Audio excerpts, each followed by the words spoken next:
can never have enough of elections in our country, can we? Just 3 months back, it was the big Lok Sabha elections. Today, incidentally, there are student elections which are taking place at the Jawaharlal Nehru University and the Delhi University. And then, tomorrow, you have by-elections which are taking place in 11 assembly constituencies in Uttar Pradesh.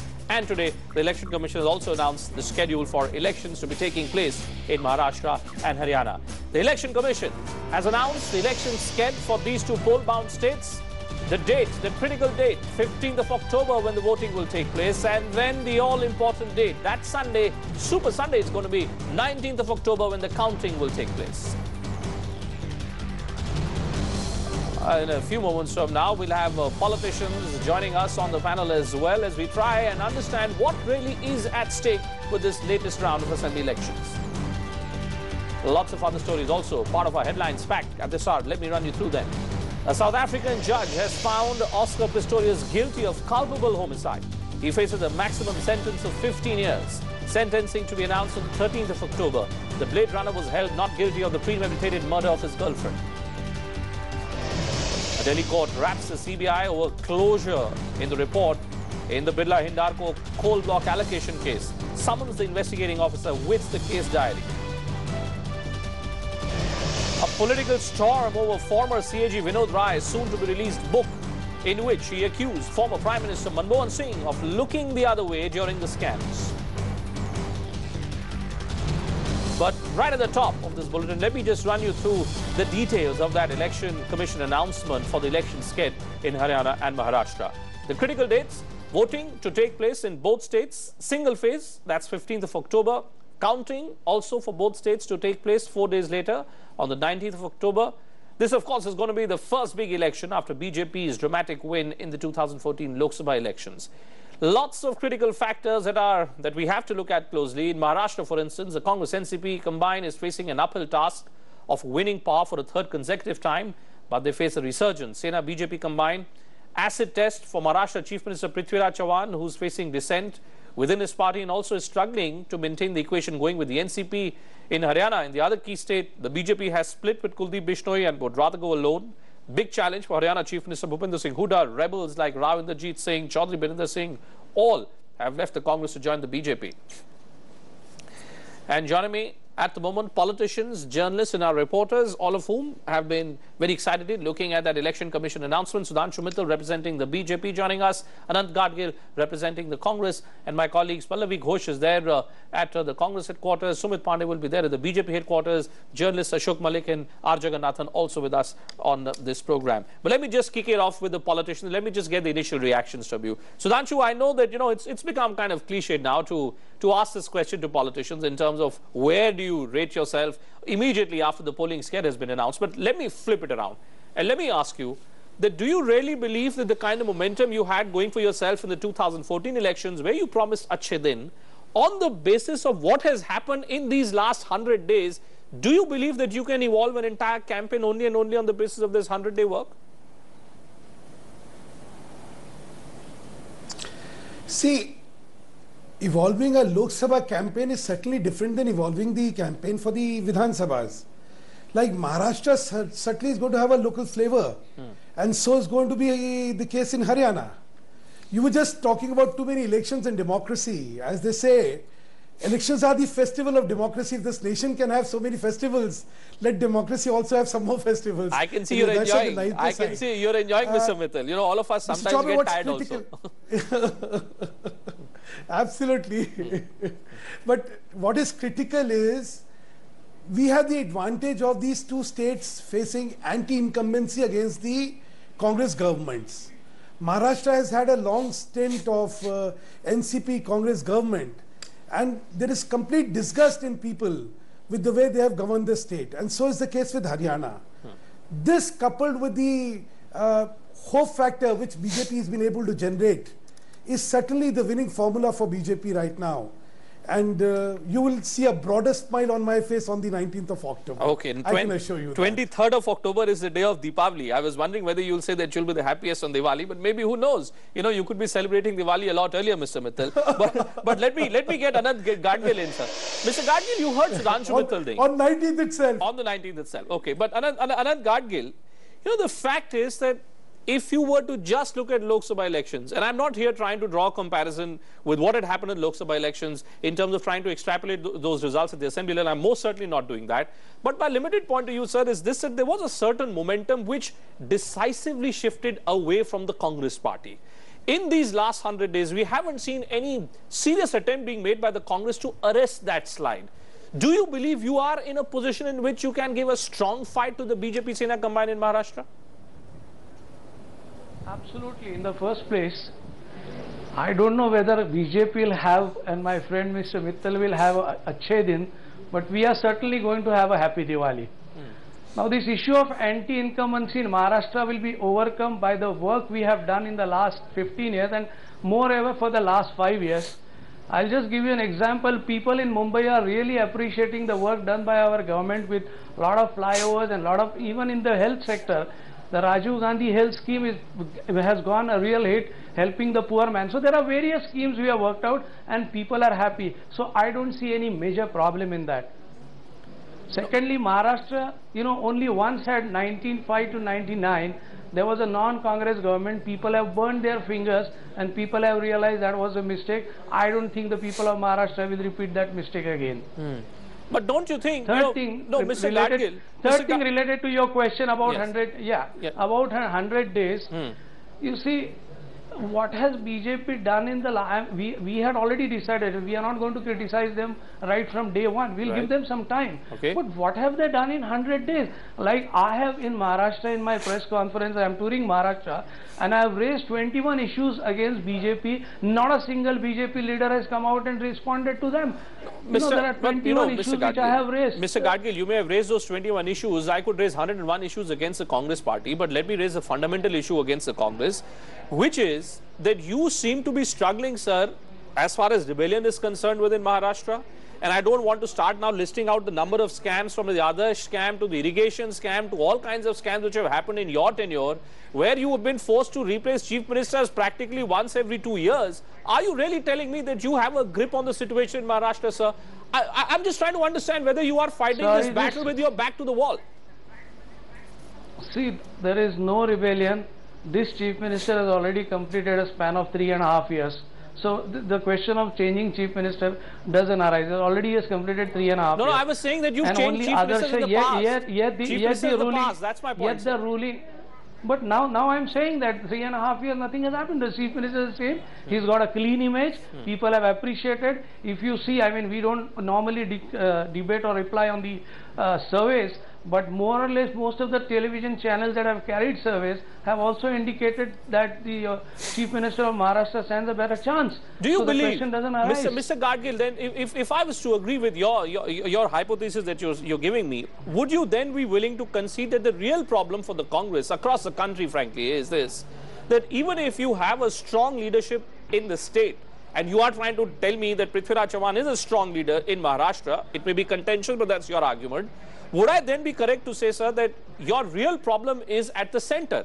That you do not know how to deal with this perception that you are literally becoming a leaderless party? That a Rahul Gandhi and a Sonia Gandhi simply don't seem to have their hand on the pulse of the party. Would that then be a fair criticism? Absolutely not. Basically, let us understand, when there are state elections, normally the issues related to states are more, discussed, or people go for that. So question of whether the Rahul Gandhi or Sonia Gandhi is coming, this is not, during Lok Sabha it was different. Now it's an assembly election, so now state related issues, people will be dealing more with it. But so Sudhanshu, the same argument could be made against the BJP as well, that you don't have a chief ministerial candidate in either of these two poll-bound states. Are you thinking that Mr. Modi is the person who's going to deliver you each state after state? He will have to do the entire work and the rest of the party cadre will just follow him? You've seen all these surveys which were conducted about his performance in the 100 days. And that will just belie what Mr. Gadgil has been saying here. He not only retains his popularity, in fact it has increased. Secondly, may I just remind Mr. Gadgil that every 6 months, the only thing we have been hearing about Maharashtra is a change of leadership, change of leadership, change of leadership. You've had all kinds of speculations and all kind of anticipations, and the administration coming to a complete standstill in a limbo. Oh, tomorrow he's going to take over as the chief minister. So that's been the saga of governance of Maharashtra. Now people, if they were so enamored by the good governance which Mr. Gadgil's party had offered in Maharashtra, sir, let me tell you one thing. You would not have met the fate you met when the Lok Sabha elections took place. Okay. And between Lok Sabha and Vidhan Sabha, you have not done something so terrifically good that people will change their opinion. And we haven't slipped, sir. So you haven't slipped. So you believe that momentum stays with you. I can appreciate his compulsion. Yes. Can I just get a response from Mr. Gadgil? Yeah, I believe it. You see, one more thing, Bhupendraji. Just one more thing. Okay, sir. Yes, I understand the compulsion of Mr. Gadgil of putting up a brave front. But let's not only have a brave front, let's be pragmatic about a realistic front. Mr. Gadgil, quick response, and then I'm going to Ashok Malik. There's been a beeline for BJP and Shiv Sena. Mr. Gadgil. There's been a beeline for Shiv Sena and BJP. Now let me complete. More than rebellion in our party, there is a competition, there is a dispute, there is a fight going on in the BJP as far as who is going to be the leader. You read Mumbai and all other prominent papers in Maharashtra for the last 3-4 days, these news items have been appearing. Secondly, if you look at the history of the Indian politics, the results of the Lok Sabha are generally not repeated in the assembly. In 1977, we lost Lok Sabha, but in about 8 to 9 months, we came back in 2 southern states with full majority. Subsequently, after another 6 months beyond that, we came back in another 4-5 states, and in 1980, sir, surely you're not depending on history. We have surely you're not depending on this kind of history, sir. I'm just saying that 325 seats. 325 seats we got. Okay. Same is the situation in Maharashtra also. If Maharashtra, Mr. Mittal is saying there is a held up of the administration. If you see, the people are appreciating. In fact, in the last 2 to 3 months, several major decisions have been taken which people have appreciated. Well, but you won both 2009 Lok Sabha election as well as the Assembly election. But be that as it may, that was an aside. But Ashok Malik, let me just bring in Ashok. You know, Ashok, the larger point is this, that you have a scenario where once again, in both these states, the two national parties are up against each other. The Congress may be in an alliance with the NCP, but it's very clear to all that the NCP also is not really in the pink of its health. In Haryana, we're seeing the mushrooming of many small regional parties. Would it be correct to say, Ashok, that the results of these two elections ultimately will also give us an idea of what really is happening to the health of the two national parties across India? You see, there are two things. One, the BJP and the Congress compete directly in a fixed number of states, a limited number of states. And many of those states have gone to elections recently. Madhya Pradesh, Rajasthan, Delhi, and now, of course, Maharashtra and Haryana. Haryana is slightly different in that the BJP is stronger in Haryana today than ever before. It was unimaginable even 5 years ago or 4 years ago that the BJP could be in a position to think about winning a majority in Haryana, which it is in a position to think about. It may or may not win. It was completely unimaginable. So in that sense, Maharashtra is a new frontier for the BJP, and if it actually does well there, it would be great for Narendra Modi and Amit Shah to show off and say, look, we've taken the party But forward. Why do you say Amit Shah? You've been talking about Amit Shah, Ashok. You've been repeatedly talking about Amit Shah. Why do you believe that this election, these two states are very important for him? Because these are the first major elections he's handling as party president and as party manager. And this is at a time when all senior leaders of the party have moved to the government, so he's in charge. So this is a test for him. This is a test for him to prove that, I'm still my own man. I can do things despite the top leadership having gone to the government. I can make this, I can revive this party and make it a very winnable party in a non-Modi election. Okay. In an election where Modi is not the candidate. Okay. For the Congress, I must point out, 1 year ago, the Congress was in power in 4 major states which were very important for fund collection. Delhi, Karnataka, Maharashtra, Haryana. It's very conceivable that at the end of October, it may be in power only one of them. And that is a big danger for the Congress. It may not be a personal rejection of Sonia Gandhi or Rahul Gandhi in, say, Maharashtra, though there will be a factor in Haryana because of Robert Vadra. But it tells you about the state of the Congress in the immediate future. It tells you, and you know, Jagannathan, there is also a danger there, isn't it? I mean, for far too long, all of us, have looked at this possibility. Mr. Modi's campaign slogan, for instance, Congress Mukt Bharat. Do you really believe, Jaggi, do you really believe that in the next 2 years, because if you were to take these two states away, let's look at the other states. I mean, Assam, you have Karnataka, you have Kerala, the Uttarakhand. The Congress really is, Himachal, which are smaller states. The Congress's health. Do you believe we'll get a clearer idea about the state of Congress's affairs, Congress's health, post the results of these two state assemblies? Yeah, absolutely, because these two states have been very strongly Congress states or Congress offshoots. Like in Maharashtra, you have the NCP, which are really two sides of the same coin of Congress culture.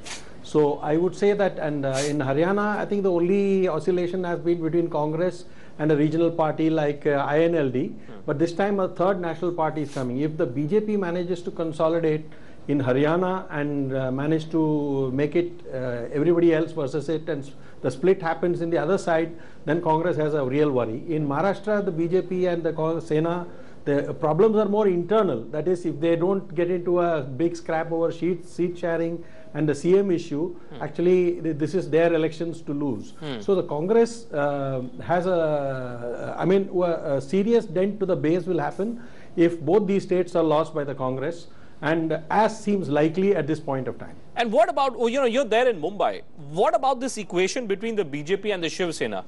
For far too long, the Delhi media, for instance, was buzzing with the possibility of the BJP considering flexing its muscles, maybe even thinking in terms of going alone. I think that Amit Shah has pretty much put those speculations to rest. But do you believe that this election will also give us some kind of an idea in terms of how the BJP is looking at its allies? Certainly, its oldest ally in form of Shiv Sena. See, I don't think the BJP will push its luck with the Sena beyond a point. I think they are posturing now in order to get a few more seats. And remember, both of them also have to accommodate two other small parties, the RPI and the Swabhimani Shetkari Sangatana, who are also trying to get a few more seats. So I think the tussle is to see from whose share the smaller parties will get a little larger share and other things. And I think the BJP is probably reconciled to having the Sena as the chief minister if they get a larger number of seats. So that is what they're trying to see, if they can get a larger number of seats, so that post-election they can stake a claim in case they have more number of MLAs than the Sena. But of course, that possibility is always there, but the problem may be afterward. But because of the central government, where the Sena numbers are very important for important legislation, which may need a joint session of parliament, they will not anger the Sena beyond a point, because those Sena numbers at the center are very important for any legislation. Okay, let me put that question to Sumit Pandey then. Sumit, why is it that while, the Congress has incumbent chief ministers both in Haryana as well as in Maharashtra in the form of Bhupinder Singh Hooda and Prithviraj Chauhan, why is it difficult for the BJP, Sumit, to be announcing chief ministerial candidates in these two states? Well, Maharashtra, they obviously had a chief ministerial candidate, Gopinath Munde, because of the accident and his untimely demise. They don't have one. But Haryana, Bhupen has never been a state where BJP has been well entrenched in the past. The only time they have had in the government was with Bansi Lal, when Bansi Lal had formed a regional party almost 15 years back, and he had contested the elections in alliance with the BJP. But BJP has never been a party, because regional space or non-Congress space in Haryana has traditionally been occupied by INLD and other parties or splinter groups of the Congress party like Bansi Lal. But one other aspect of this election, Bhupen, when we are talking about is that, and there has been a lot of talk about, division in opposition votes and Hooda playing his cards on the basis of that non-Jats vote are going to be divided. Post 2009, we have seen that Congress has experimented with the division of the opposition votes in many states, including Maharashtra. They did once, they were successful. In Punjab, they did. Post 2009, they have not been successful. This entire experiment of division in the opposition votes, or for that matter, whenever there is a credible opposition or an alternative present in the state, we have been seeing that electorates have, mobilized towards that. That strategy is something which the Congress is trying out once again in Haryana. It remains to be seen how successful Hooda is. And Sudhanshu, Mittal, a quick comment on that point. We saw that in the Lok Sabha elections, absolutely every electoral convention that you could think of in terms of vote banks, in terms of caste arithmetic, all of that went completely haywire. Now, 3 months down the line, the assembly elections are coming up. when the Lok Sabha elections were held, we all said that this is something now which has completely changed the manner in which we approach politics. Do you believe that the changes, the kind of tectonic changes, and I'm repeatedly using this word, the kind of changes we saw in the Lok Sabha elections, do you believe it's possible for those kind of changes to be witnessed at the Assembly level also, Sudhanshu ji? Absolutely, because Bhupender ji, if you look at what is the mandate is for hope. The mandate is for delivery. The mandate is for performance. So today, people are evaluating their options in terms of how a government has performed and how they feel the other alternative is going to perform. Let's look at Haryana. The level of disgust with Haryana government is so phenomenal that you are actually overlooking the claims of INLD. Today in Haryana, our main contestant is not Congress, it is the INLD. In Lok Sabha also, they got 2, Congress only got 1, and we got 7. The reason is that there is complete rejection of the Congress in Haryana. Now, as an alternative, on one side you have an INLD which is trying to polarize votes on the basis of caste. On the other side, BJP is there, which people are looking up to with a lot of hope. Because Narendra Modi ji, the model of governance and the commitment to governance which we have demonstrated, that has become the hope factor for the people of Haryana. So now the politics of caste has been superseded by the politics of governance. Okay. And that is what is the name of the game. Okay. Both in Maharashtra and Haryana, it is the aspirations of the people for good governance that has made them look at towards BJP with a lot of hope and expectation. And that's what Mr. Gadgil, there is Sudhanshu Mittal, Mr. Gadgil, who is repeatedly taking the name of Narendra Modi. Words. And you know, and when I was asking you about Rahul Gandhi and Sonia Gandhi, you are telling me that it's the local factors, and then you were giving me the election history where I just pointed out in 2009. You know, most recently it was completely the other way around. But are you willing to concede, sir? Are you willing to concede that maybe the central high command today for the Congress party is an Achilles point? It is your weakness. Are you willing to concede that? Not at all. Where is the question? I mean, just because of one defeat in the Lok Sabha doesn't mean that the central leadership is weak. I mean, this is in election, somebody loses, somebody wins. So that doesn't, you can't immediately draw the conclusion about the central leadership. In fact, the crisis is going to be in Maharashtra with the opposition. A, that they don't have the CM candidate or the leadership as such.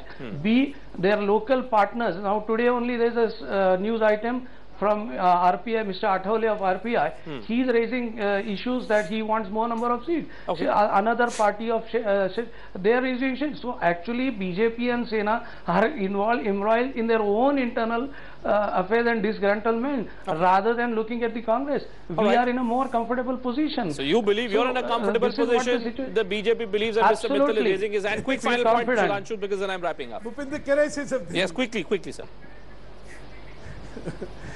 I appreciate the bravado with which Mr. Gadgil has to put up a brave front. But Mr. Gadgil, let me tell you one thing. BJP never projected a chief minister when we came to power also. We have an arrangement where whoever gets more number of seats as MLAs, the chief minister candidates of that party. Well, gentlemen, it's just a day when the Election Commission has announced the election These are things which always happen. But that's not the indication. Okay. On that note, thanks to all of you for joining me that's not on the this indication special things program. To come. I think things Mr. to Mittal come is very bright. Mr. Mittal, you know, it's just a day when the election schedule has been announced, so there will be many more opportunities for us to look at the merits and demerits of what's going on in different states. But thanks to Ashok Malik, R. Jagannathan, Anand Gadgil and Sudhanshu Mittal for joining us on our special coverage this afternoon. 23rd, Diwali Day, 19th, Counting Day. Those two important dates if you are anywhere in Maharashtra and Haryana. Thanks so much for watching News on the Other Side.